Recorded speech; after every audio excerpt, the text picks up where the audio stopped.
If you're new here, this is very unusual for my channel. This is only the third review that I've ever done on my channel in more than a year.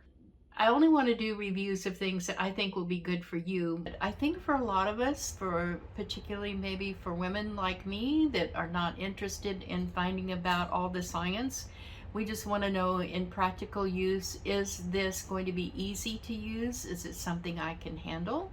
And is it going to require a lot of technical knowledge on my part? I just want something that's dependable and easy to use. So I'm doing this review from my perspective as an older woman on the road who wants something to be dependable. So here goes the review for the Oupes power station.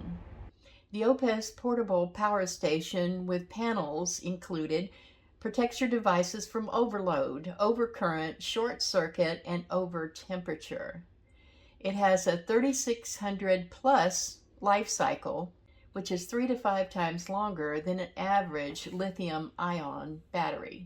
I was afraid that this 1200 would be too heavy to carry, but it's really hardly any heavier at all than my 700 watt Bluetti.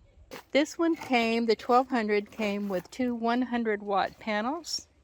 It comes with a connector. This goes into the power station, and then it splits.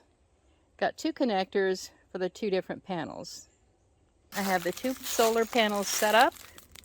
Got the wires coming from each one of them to charge it. They're in the sun, full sun. This is what goes into the Bluetti to power it. So let's power it up. Right here below it says power input, and that's where I'm going to put it.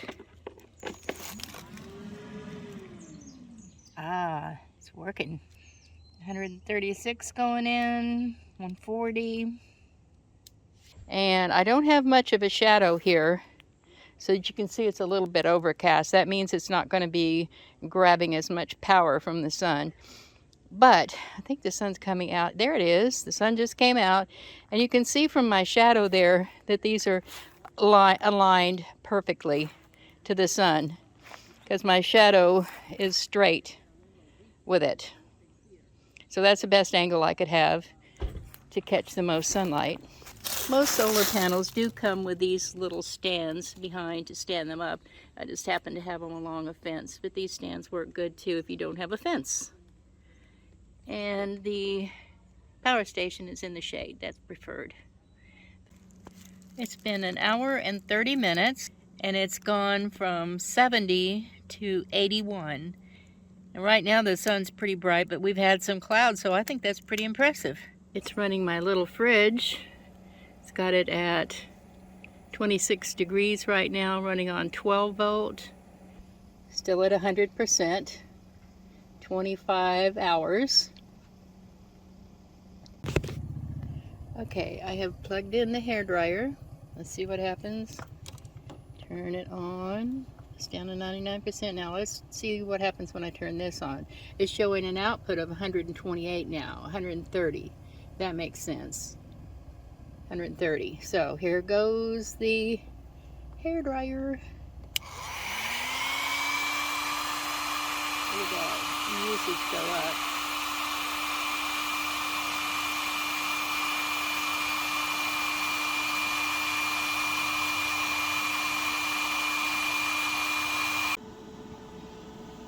It has, of course, the three 110 outlets. That's the power button. When you push that, it shows you where the power is coming and going. Two regular USB, I don't know what to call them, see, and then two USB-C, one 60 watt, one 18 watt. You have to think of a power station like your bank. You put money in and you take money out, and you have to determine how much you can take out by what your balance is. So you have to decide, well, do I want to run my hairdryer, or do I want to run the coffee maker, or do I want to run 2 or 3 smaller things? And you have to budget your power. So I think that's with any power station too, by the way. If it's powered up at 100%, you've got more options there. If it's getting kind of low, you better really think about what your um, you know, what you spend your power on and where you're going to be able to make your next deposit into your power bank. So it's really a balancing act. It's something you have to manage. A disadvantage is that the handle does not lay down like it did on the Blue Eddy, so there is not a wireless charging on it. The light across the back is good for lighting up the outdoors or inside of your van. It's very bright. If you're ever in an emergency where you want to send a signal, you know, I think, don't most of us pretty much ignore a car alarm going off because we hear it all the time? We might or might not look over for it. And yes, if I was in an emergency, I would certainly set off the car alarm, even if people would ignore it for a while. You know what? This light will send the Morse code for SOS for you. This very bright light. Now, someone may not know the Morse code, but the fact that it's a pattern like that is probably going to get somebody's attention.